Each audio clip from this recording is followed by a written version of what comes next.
The rain pelted the windows of a small roadside diner on the edge of town, the kind of place where the smell of coffee lingered long after it was poured and the neon sign outside flickered with a weary glow. Inside, a girl no older than 16 sat in the corner booth, clutching her milkshake with trembling hands. Her name was Emily, and life had not been kind to her. Born with a physical disability that left her walking with braces on her legs and moving slower than the other kids her age, she had grown used to stares, whispers, and the kind of cruel laughter that cut deeper than any wound.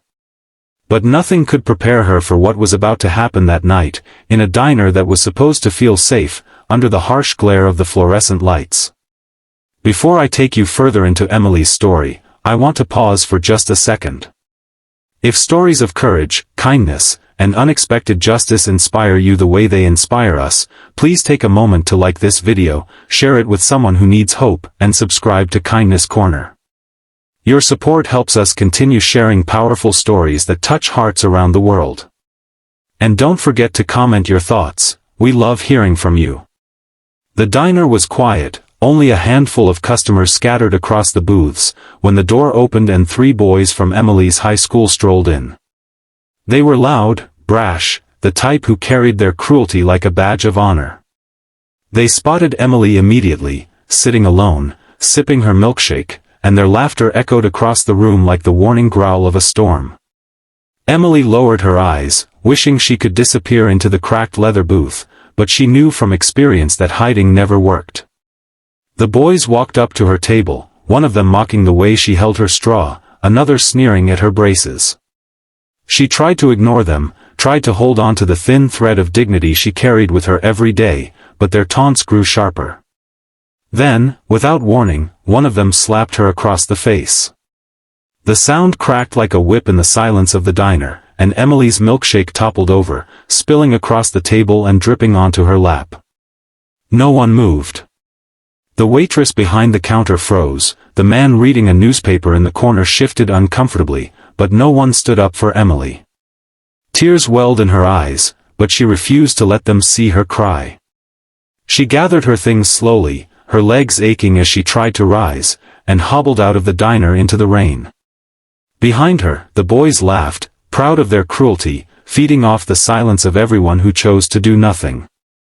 Emily walked down the road, her face stinging from the slap, her heart heavy with the kind of loneliness that crushes hope. The rain soaked her thin jacket, and each step felt heavier than the last.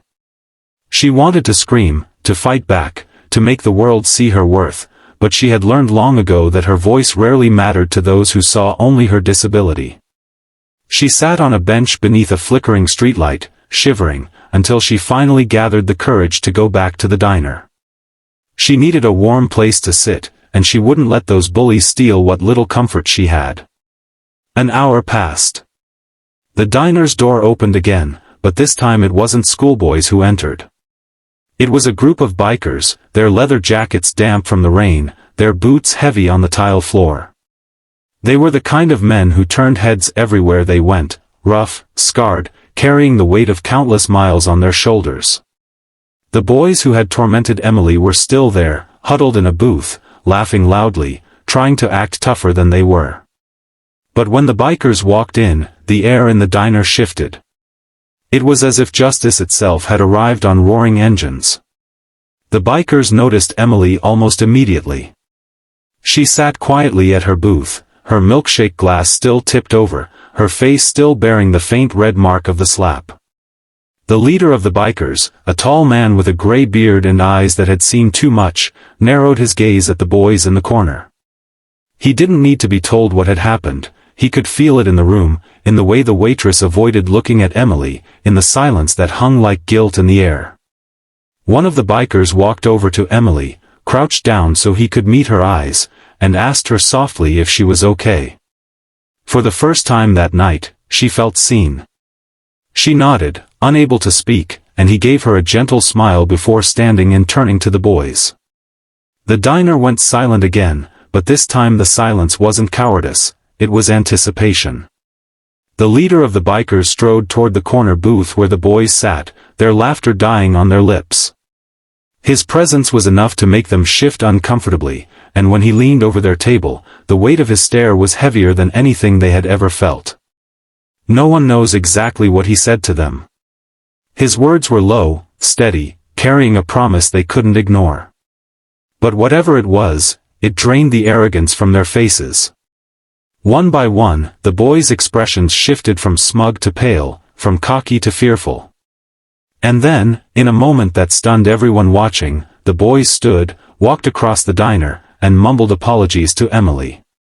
Their voices shook, their eyes dropped, but the apology was real enough to make Emily's tears finally fall. Not from pain this time, but from the shock of being defended. The bikers stayed with her that night, sharing stories, making her laugh, reminding her that kindness could be fierce, that protection could come from the unlikeliest of places.